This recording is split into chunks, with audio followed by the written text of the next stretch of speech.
Advocate Satheesh വസന്തിലേക്കാണ്. Satheesh Vasant, അപ്പോൾ 33% vote മാത്രം ലഭിച്ച BJPക്ക് UP അവരുടെ കൈവെള്ളയിൽ കൊണ്ടു നടക്കാൻ ഇത്രയും വർഷങ്ങൾക്ക് ആയെങ്കിൽ 25% വോട്ട് എന്നൊക്കെ പറയുന്നത് വലിയ സംഭവമല്ല കേരളത്തെ സംബന്ധിച്ച്. മാത്രവുമല്ല, പ്രീണന രാഷ്ട്രീയമല്ല BJP മുന്നോട്ട് വെക്കുന്നത്. വളരെ കൃത്യമായി വികസനം പറഞ്ഞുകൊണ്ടാണ് വികസിത കേരളത്തിലേക്കാണ് BJP തെരഞ്ഞെടുപ്പിനുള്ള ആഹ്വാനം മുഴക്കിയിരിക്കുന്നത്. അപ്പോൾ വികസനം എന്ന കാഴ്ചപ്പാട് വെച്ചുകൊണ്ട് നിങ്ങൾക്ക് ഈ തെരഞ്ഞെടുപ്പിൽ, തദ്ദേശ തെരഞ്ഞെടുപ്പിൽ, അതുപോലെ അടുത്തു വരുന്ന നിയമസഭാ തെരഞ്ഞെടുപ്പിൽ അഭിമുഖീകരിക്കാൻ കഴിയുമോ ഇവിടുത്തെ വോട്ടർമാരെ? നിലിമ, ഞാൻ അതിലേക്ക് വരാം. ബഹുമാനപ്പെട്ട ശ്രീ അഡ്വക്കേറ്റ് പത്മനാഭൻ അദ്ദേഹം പറഞ്ഞത് ഇവിടെ NDRFും STRFും കോൺഗ്രസ് അന്ന് UPA സർക്കാർ ഉണ്ടാക്കി വെച്ച സാധനമാണ്. കാര്യം എന്ന് വെച്ചാൽ അത് ഡിസാസ്റ്റർ വന്നാലും ഇല്ലെങ്കിലും ഒരു ഫണ്ട് ഉണ്ടെന്ന്. അത് കഴിഞ്ഞിട്ട് അദ്ദേഹം പറഞ്ഞതെന്ന് പറഞ്ഞത് അന്നത്തെ UPA സർക്കാർ അല്ലെങ്കിൽ കേന്ദ്ര ഗവൺമെൻറ് ആൾക്കാർ ഒരു ഡിസാസ്റ്റർ വന്നു കഴിഞ്ഞാൽ അത് കഴിഞ്ഞിട്ട് ഒരു സംയുക്ത സമിതി വന്ന് ഇവിടെ ഒന്ന് പരിശോധിച്ചിട്ട് അവരൊരു തീരുമാനം എടുക്കുന്നു. സാർ, ഞാൻ ഒരു സിമ്പിൾ ക്വസ്റ്റ്യൻ ചോദിക്കുകയാണ്. അങ്ങേരെ പ്രധാനമന്ത്രി, നമ്മുടെ ഇന്ത്യയിലെ പ്രധാനമന്ത്രി, അദ്ദേഹം നേരിട്ട് വന്ന് കണ്ടല്ലേ സാറേ വയനാട്ടിലെ ദുരന്തം? ആ വയനാട്ടിലെ ദുരന്തം കഴിഞ്ഞിട്ട് അദ്ദേഹം ഒരു പൈസ നമ്മളൊക്കെ പ്രതീക്ഷിച്ചിരുന്നു സാർ. അല്ല സാറ്, അത് അങ്ങനെയൊന്നുമല്ല. അദ്ദേഹം അങ്ങനെ ഇടപെടാറുള്ള ആളല്ല. ഒന്ന് ഇടപെട്ടോട്ടെ, അങ്ങയിലേക്ക് തന്നെ വരാം. അല്ല, ഞാൻ പറഞ്ഞത് ദുരന്തം കഴിഞ്ഞതിന് ശേഷം പരിശോധിച്ച് ഫണ്ട് പാസ്സാക്കുന്ന രീതി നിർത്തലാക്കി. 2005 ആയിക്കോട്ടെ, ഞാൻ സമ്മതിക്കുന്നു. അങ്ങ് പറഞ്ഞതിൽ ഞാൻ സമ്മതിക്കുന്നു. BJPക്ക് അത് നിങ്ങളത് അങ്ങനെ കൊണ്ടുവന്നു, കുഴപ്പമില്ല. പക്ഷേ നമ്മുടെ ഇന്ത്യയിലെ അല്ല, ഞാൻ പറഞ്ഞേട്ടെ, ഇന്ത്യയിലെ അല്ല പത്മനാഭ സാറേ, ഞാൻ ഒരു കാര്യം പറയട്ടെ. ഇന്ത്യയിലെ പ്രധാനമന്ത്രി വന്നു നേരിട്ട് കണ്ട് അദ്ദേഹത്തിന് ബോധ്യപ്പെടുത്തിയ ഇവിടെ സുരേഷ് ഗോപി ഉണ്ടായിരുന്നല്ലോ, ഇവിടുത്തെ നമ്മളെ ഒരു കേന്ദ്രമന്ത്രിയല്ലേ ജോർജ് കുര്യൻ ഉണ്ടായിരുന്നല്ലോ. അദ്ദേഹവും എല്ലാം വന്നിട്ടല്ലേ ഇത് കണ്ടിട്ട് ഒരു പൈസ കൊടുക്കും സാറേ. രാഷ്ട്രീയമല്ല, ഇന്ത്യയിലെ പ്രധാനമന്ത്രിയാണ്. നമ്മൾ വിവിധ സംസ്ഥാനങ്ങളിൽ വിവിധ രാഷ്ട്രീയ പാർട്ടികൾ ഭരിക്കുന്നു. ആ രാഷ്ട്രീയ പാർട്ടികൾ ഭരിക്കുമ്പോഴത്തേക്ക് ആ BJP ഇതര സർക്കാരുകൾക്ക് ഒരു പൈസ കൊടുക്കില്ല എന്ന് പറഞ്ഞാൽ, ബഹുമാനപ്പെട്ട കോൺഗ്രസിൻ്റെ വക്താവ് പറഞ്ഞ പോലെ ബീഹാറിൽ കൊടുക്കുന്നു, ഒഡീസയിൽ കൊടുക്കുന്നു, തെലങ്കാനയിൽ കൊടുക്കില്ല, ആന്ധ്രയിൽ കൊടുക്കുന്നു. ഇതെന്തോന്നാണ്? അപ്പം ഇത് ആരുടെ പൈസയാണ്? ഇത് ജനങ്ങളുടെ നികുതി പണം നിങ്ങൾ വാങ്ങിച്ചിട്ടാണ് കൊടുക്കുന്നത്. ഇതാണ് പറയുന്നത്. ഇവിടെ എന്ന് പറയുന്നത് BJP കേരളത്തിൽ വളരില്ല എന്ന് പറഞ്ഞത്, നിങ്ങൾ വോട്ട് ഷെയറൊക്കെ നിങ്ങൾ പറയും 25-20 എന്നൊക്കെ പറയും. പക്ഷേ ഇവിടെ പറ്റാത്ത കാര്യം കേരളത്തിലെ പ്രബുദ്ധരാജനങ്ങൾ ഏറ്റവും കൂടുതൽ ന്യൂനപക്ഷങ്ങൾക്ക് പറയുന്നതിൽ ഏതെങ്കിലും വിധത്തിലുള്ള ഒരു അർത്ഥമുണ്ടോ?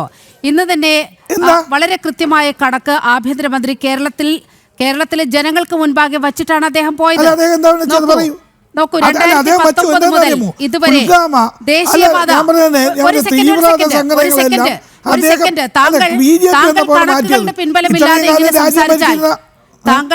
താങ്കൾ കണക്കുകളുടെ പിൻബലമില്ലാതെ ഇവിടെ ഒന്നും ചെയ്യുന്നില്ല എന്ന് പറഞ്ഞാൽ, കണക്കുകൾ മുൻനിർത്തി ഞങ്ങൾ പറയാം സർ. 2019 മുതൽ ഇതുവരെ 41,401 കോടി രൂപയാണ് ദേശീയപാതയുടെ വികസനത്തിനായി ചെലവഴിച്ചിരിക്കുന്നത്. റെയിൽ ബജറ്റ്, ഒരു സെക്കൻഡ്, റെയിൽ ബജറ്റിലേക്ക് എത്തൂ. 372 കോടിയായിരുന്നു കോൺഗ്രസിന്റെ കാലത്ത് വാർഷിക റെയിൽ ബജറ്റ്. ഏകദേശ കണക്ക് 372. 400 കോടിയിലേക്കൊന്നും എത്തിയ ചരിത്രം പോലുമില്ല. ഇപ്പോൾ ഇത് 8 മടങ്ങ് വർദ്ധിച്ച് 3042 കോടിയായിരിക്കുകയാണ്. 2025-26 കണക്കാണ് ഞാൻ ഈ പറയുന്നത്. അപ്പോൾ നിങ്ങൾ ഈ പറയുന്ന വയനാട്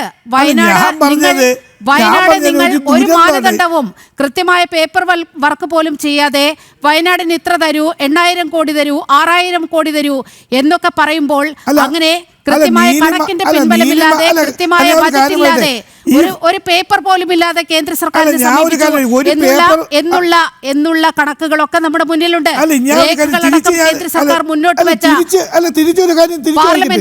പാർലമെന്റിൽ കേന്ദ്ര ധനമന്ത്രി തന്നെ ഇക്കാര്യം പലവട്ടം വ്യക്തമാക്കിയിട്ടുള്ളതാണ്.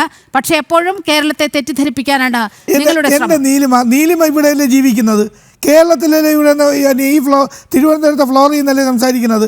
നീലിമയ്ക്ക് അറിയാമോ ഈ ദുരന്തം ഉണ്ടായിട്ട്, വയനാട് ദുരന്തം ഉണ്ടായിട്ട് ഒരു പൈസ തന്നിട്ടുണ്ടോ? ഏത് മാനദണ്ഡം അനുസരിച്ചാണ് ബീഹാറിന് കൊടുത്തത്? അവിടെ എവിടെ എങ്ങനെ അവർ പേപ്പർ വർക്ക് ചെയ്തിട്ടാണ് പിറ്റേ ദിവസം ഇത്ര കോടി രൂപ അവിടെ പ്രഖ്യാപിച്ചത്? തൊട്ടടുത്തുള്ള തെലങ്കാന വെച്ചത്. നിങ്ങൾ ആരടുത്താണ് ഇതൊക്കെ പറയുന്നത്? നിങ്ങൾ പറയുന്ന കേരളത്തിൽ നിന്ന് കൊടുക്കുമ്പോൾ പേപ്പർ വർക്ക് അല്ലെങ്കിൽ ലോൺ എടുക്കാൻ സമ്മതിക്കില്ല, അല്ലെങ്കിൽ നമ്മളെ മന്ത്രിമാരെ. ഒരു second, advocate Shri Padmanabhan, BJP രാഷ്ട്രീയമായി മറുപടി പറയേണ്ട ഒരു ചോദ്യമാണ്. നിരന്തരം ഇവർ ഈ വയനാട് പ്രശ്നം, വയനാടിന് വേണ്ടി ഒന്നും ചെയ്തില്ല എന്ന് പറഞ്ഞുകൊണ്ടുള്ള നിരന്തര മുദ്രാവാക്യം മുഴക്കുന്നൊരു സാഹചര്യമുണ്ട്. പക്ഷേ അവിടുത്തെ ജനങ്ങളൊക്കെ സംസ്ഥാന സർക്കാരിനെതിരെയാണ് ഇപ്പോൾ സമരം നടത്തുന്നത് എന്നതുകൂടി നമ്മുടെ ശ്രദ്ധയിലുണ്ട്. കഴിഞ്ഞ കുറെ ദിവസമായി വയനാട്ടിൽ സമരമാണ്. ഒരാൾ പോലും നരേന്ദ്രമോദിക്കോ കേന്ദ്ര സർക്കാരിനെതിരെ ഒരു മുദ്രാവാക്യം വിളിച്ചിട്ടില്ല. കാരണം ദുരന്തമുണ്ടാവുന്ന സമയത്ത് ഏതാണ്ട് 400 കോടിയിലോളം രൂപ SDRF-ൽ കേന്ദ്ര വിഹിതമായിട്ടും 90 കോടി രൂപ സംസ്ഥാന വിഹിതമായിട്ടും കിടന്നിരുന്നു.